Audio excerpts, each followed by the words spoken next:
Muy bien, vamos a explicar entonces con dos ejemplos lo que habíamos afirmado sobre el significado contextual de una palabra. Muy bien, tengo dos textos, ¿ya?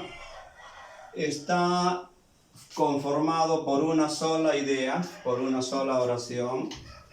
El texto 1 le voy a llamar, y luego tengo el texto 2, ¿ya? Tengo dos textos y puedo observar lo siguiente, ¿no?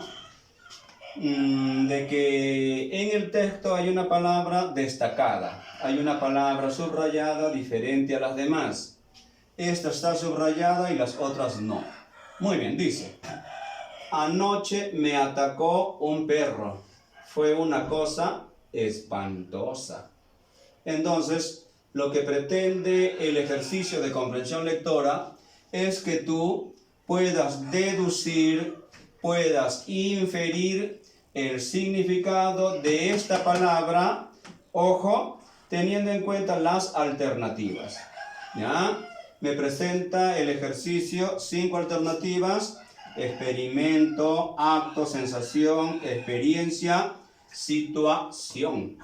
Entonces, ¿qué es lo que hacemos? Primero, entender el tema del ejercicio. ¿Quién está hablando? ¿Quién está diciendo? Una persona, no se sabe quién es. Pero ¿qué me está diciendo a mí? Dice que anoche fue atacado, dice, anoche me atacó un perro. Fue una cosa espantosa. Ese ataque fue una cosa espantosa, dice. ¿Con cuál de estas 5 palabras reemplazo? Reemplazo, por eso dice significado contextual. ¿Qué pasaría si reemplazamos con la alternativa A? ¿Qué diría? Anoche me atacó un perro. Fue un experimento. No tiene concordancia. No hay concordancia. En todo caso diría aquí, fue un experimento espantoso. No tiene lógica. Tachamos. Anoche me atacó un perro. Fue un acto. Muy bien. No tiene concordancia. Anoche me atacó un perro. Fue una sensación espantosa. Reúne gramática. ¿Ya? Reúne gramática. Hay concordancia. Puede ser la respuesta. Todavía no lo marco. Anoche me atacó un perro. Fue una experiencia espantosa. Puede ser también. Reúne uno de los requisitos que es concordancia. Anoche me atacó un perro. Fue una situación espantosa. A ver, chicos. Se atacó un perro, nos atacó un perro. ¿Qué fue? ¿Una sensación, una experiencia o una situación? Entonces yo sé que ustedes me van a decir, profesor, es una experiencia. Claro. Entonces vean ustedes, de acuerdo al contexto, la palabra cosa puede ser reemplazada por experiencia. ¿Y cómo voy a decir? Anoche me atacó un perro, fue una experiencia espantosa. Este tipo de ejercicios permite que tú hagas deducciones, ¿ya? Y inferencias. El texto número 2 también es un texto, vamos a llamar un texto continuo, solamente tiene palabras, y ahora dice lo siguiente, ¿no? Aunque hemos hablado por horas, hay una cosa que no he aclarado aún. En esta oración, en este texto continuo, observo que está destacado la palabra una cosa. ¿Y qué es lo que pretende el ejercicio? Pretende que tú reemplaces a esta expresión una cosa con una de las expresiones de las alternativas. Muy bien. Nuevamente interiorizamos el tema. Vamos a ver de qué está hablando. Aunque hemos hablado por horas, hay una cosa que no he aclarado aún. Hay un emisor, hay una persona que se está comunicando con otra personita. Muy bien. ¿Y qué le está diciendo? ¿Qué le está diciendo? Aunque hemos hablado por horas, hay una cosa que no he aclarado aún. Muy bien. Las alternativas dicen, hay un secreto, hay una revelación, hay un detalle, hay avisos, hay titulares. Vamos a coger el primero. Aunque hemos hablado por horas, hay un secreto que no he aclarado aún. Los secretos, chicos, no se aclaran. Los secretos no se aclaran. Se dicen y se guardan. Aunque hemos hablado por horas, hay una revelación que no he aclarado aún. Una revelación, como que no tiene lógica. Las revelaciones no se aclaran. Dice, aunque hemos hablado por horas, hay un detalle que no he aclarado aún. Puede ser la respuesta. Hay un detalle que no he aclarado aún.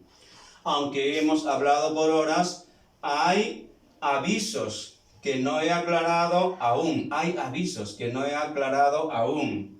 No tiene sentido. Luego tenemos, último, aunque hemos hablado por horas, hay titulares que no he aclarado aún. Entonces, respuesta correcta es la alternativa C. Lo reemplazo por un detalle. Vean ustedes, a esto llamamos significado contextual. En este contexto oracional, una cosa, esta expresión, esta frase, puede ser reemplazada por un detalle. Y voy a decir así. Aunque hemos hablado por horas, hay un detalle que no he aclarado aún. De esa manera. Aquí hemos trabajado con textos continuos. Ahora vamos a hacer lo propio con textos discontinuos.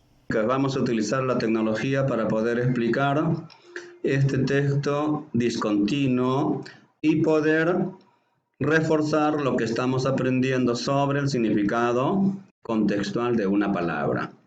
Muy bien. Dice, observa y analiza el texto discontinuo, luego responde las preguntas. Acá tengo un texto discontinuo. Muy bien. ¿Cuál es la diferencia entre un texto continuo y uno discontinuo? Bueno, vamos a decir que los textos continuos no tienen imágenes. Los textos continuos solo presentan palabras, frases, oraciones. A diferencia de los textos discontinuos, como el que tenemos aquí, aparecen pues imágenes, aparecen colores, aparecen letras de diferente tamaño o fuente, y todo ello es útil para el proceso de comprensión de textos, ¿ya? Por decir, las palabras que se han escrito más grandes que las demás vienen a ser aquellas ideas principales. Por decir, si nosotros miramos este texto, la expresión lengua indígena, que está entre signos de interrogación, dice, ¿cuántos peruanos hablan una lengua indígena? Entonces, la idea principal gira en torno a esto, lengua indígena. Y no se olviden que la idea principal contiene muchas veces al tema. Luego tenemos sobre lengua indígenas a muchas personitas, varones, mujeres, que están hablando, ¿ya? Muy bien. Y hay un globo que sale de la boca de una persona y dice quechua 86.06%. O sea, esto significa que de todas las personas que hablan quechua, el 83.06% lo hablan actualmente. Si tenemos 100 personas, entonces 80 hablan quechua. De los hablantes de lenguas indígenas. Las lenguas indígenas, no se olviden, son aquellas lenguas que han existido desde antes de la llegada de los españoles. El quechua es uno de ellos. Muy bien, y luego tenemos aquí Aymara, del total del 100%, 10.96% de ese total habla entonces lengua Aymara. Si tenemos 100 personas, vamos a decir que aproximadamente 11 personas de ese total, de esos 100, hablan Aymara. Luego tenemos a Xaninca, 1.67. De 100 personas, uno habla Xaninca. Otros Otras lenguas, otros idiomas, 4,31%. Quiere decir que de las 47 lenguas que hay en el Perú, de lenguas indígenas, entonces vamos a tener que de 100 personas, 4 hablan otras lenguas, de las 47 que hay. Muy bien. ¿Cuántos peruanos? A ver, 4.045.713 peruanos tenían por lengua materna una lengua originaria o indígena. Entonces en el Perú, 4.045.713 personas tenían lengua materna, lengua 1, alguna lengua originaria. En el Perú hay 47 lenguas indígenas vigentes. 4 de estas 47 están en peligro de desaparecer. ¿Cuáles son estas 4? El Bora, el Yanesha, el Yawa y el Murui Muinam. Muy bien. Todo esto sirve para mi proceso de comprensión lectora. Lo que me van a preguntar está relacionado a lo que hemos visto, lo que hemos analizado. Muy bien. Para utilizar nuestra estrategia, ya vamos a decir lo siguiente. Utilizaremos la pregunta número 8. Dice, estrategia recurre a la imaginación y comparación. Entonces, en comprensión lectora, es bueno utilizar como estrategia nuestra imaginación, nuestra capacidad de comparación también. Van a ser dos estrategias válidas para poder entender texto. ¿Por qué consideras que la frase lengua indígena está impresa en color rojo? Pregunta del nivel inferencial. No te dice el texto por qué se ha escrito la expresión lengua indígena, esta de aquí, por qué está con rojo. ¿Por qué está con rojo?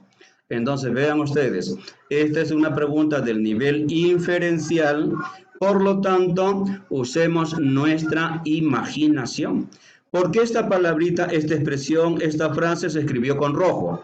¿Por qué no se escribió con azul o con amarillo o con verde o con negro, por decir? Muy bien, ¿qué podríamos decir, chicos? Yo he utilizado mi imaginación y voy a decir lo siguiente, ¿no? Esta frase, yo considero personalmente que lengua indígena está impresa en color rojo porque el color rojo significa peligro. Y las lenguas indígenas en el Perú actualmente están en peligro de desaparecer. Muchas de repente ya tienen poca cantidad de hablantes, como por decir la lengua xaninca, del 100% solamente una persona habla esa lengua y en algún momento de la historia tenderá a desaparecer.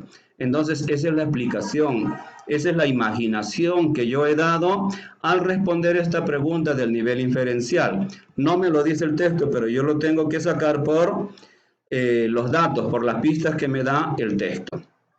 Luego la siguiente pregunta dice, ¿consideras que la figura ondulada en la parte inferior tiene algún significado? ¿Cuál sería este? Vean ustedes. Me pide el significado de la figura ondulada. Entonces, buscamos la figura ondulada y puedo observar aquí. Vean ustedes. Esta figura está ondulada, como que sube y baja, como que sube y baja. Muy bien, se prolonga, continúa.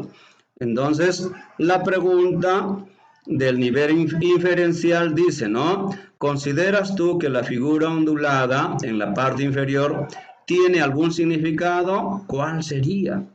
Entonces, ¿qué significa esta figura ondulada para ustedes, chicos? Yo les voy a decir que para mí esta figura ondulada representa o significa la cantidad de hablantes que tiene una lengua indígena. En algunos momentos pues habrán lenguas que tienen gran cantidad de hablantes y cuando baja la ondulación significa que, ojo, esa lengua o hay lenguas que tienen pocos hablantes. Estará pues en relación de la permanencia, estará pues en la relación de cantidad de hablantes. Hay unas lenguas que tienen más hablantes y otras lenguas que tienen menos hablantes. Es mi imaginación. es lo que yo deduzco a partir de lo que he leído. ¿Cuáles consideras que son los motivos por los cuales hay 4 lenguas amazónicas que peligran?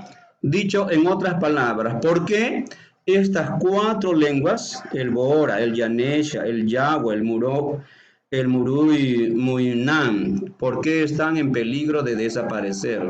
Uso mi imaginación. Una de las justificaciones puede ser pues que estas lenguas, ojo, van perdiendo vigencia, van perdiendo hablantes. ¿Por qué? Porque no hay un alfabeto, no tienen una escuela donde se puedan transmitir conocimientos, y muchas veces los padres de estos niños, de estos hablantes, no transmiten con el pretexto de discriminación, ¿no? De discriminación, no transmiten este idioma a sus hijos. Y día a día, mes a mes, año a año, menos personas van hablando, y la tendencia es que en algún momento de la historia estas lenguas desaparecen. Que sería una gran pena, ¿no? Entonces, miren cómo estamos respondiendo preguntas del nivel inferencial, sin que nosotros las podamos, entonces, extraer sus respuestas de manera literal. A continuación, niños, niñas del tercer año de secundaria, les voy a explicar con un texto continuo, ¿ya? Cómo vamos a trabajar los ejercicios que les voy a plantear. Tengo el texto número 1, ¿ya?, para trabajar el tema, y observo que es un texto continuo. ¿Perfecto? Muy bien. Hay una imagen que me va a permitir el proceso de comprensión. No tiene título. Observo que hay palabras que están destacadas, por decir impurezas, yacimientos, concentración, explotado, abono. Entonces, como yo estoy trabajando de el tema, el significado en contexto o el significado contextual de las palabras, me imagino, deduzco, infiero que de estas palabras me van a preguntar. Muy bien, entonces lo que tenemos que hacer es el proceso de comprensión, leer 2 veces y luego ir a las preguntas, responder. ¿Qué es lo que te pide? La primera pregunta de comprensión. ¿Qué es lo que quiere? ¿Qué es lo que desea el autor que tú hagas? En este caso, tu profesor. Si nosotros, como docentes, quisiéramos saber entonces el nivel de comprensión inferencial, entonces estos ejercicios van a ser muy útiles. Estos ejercicios van a ser muy importantes para poder desarrollar esta competencia. Muy bien, dice, observa las palabras subrayadas en el texto. Ya les leí, ¿no? Impurezas, yacimientos, concentración, explotado, abono. Estas palabras posiblemente son polisémicas. Por lo tanto, lo que quiere es que tú deduzcas el significado en contexto. ¿Qué significa en el contexto? Muy bien, la primera pregunta dice, el guano está compuesto de amoníaco, ácidos, úrico, fosfórico, oxálico, carbónico y sales e impurezas de la tierra. En la A dice, ¿qué significa la palabra impureza? Pero según la RAE, ¿ya? Según la RAE. Luego, ¿qué significa la palabra impureza en el texto? En el texto. Podemos hacer el ejercicio, como hemos hecho ya hace un momento en la explicación, entendiendo que la palabra impureza pues es polisémica. Vamos a ver qué significa aquí. Dice, el guano está compuesto de amoníaco, ácido úrico, fosfórico, oxálico, carbónico y sales e impurezas de la tierra. Impurezas de la tierra. Ojo, suciedad, muy bien, puede significar suciedad. Entonces, de esa manera vamos a desarrollar nuestra imaginación, nuestra creatividad, para poder desarrollar este tipo de preguntas. Una impureza de la tierra, pues, es la suciedad. Muy bien, entonces, el texto no me dice la respuesta, porque es una pregunta del nivel inferencial. Aquí es donde fallamos mayormente. Muchas de las preguntas en las evaluaciones en el nivel inferencial fallamos. Las preguntas del nivel literal son relativamente sencillas y las preguntas del nivel crítico valorativo, bueno, también tenemos que ir ensayando porque nuestro trabajo se complementa con el conocimiento de técnicas y estrategias para poder entender y responder preguntas del nivel literal, inferencial y crítico valorativo.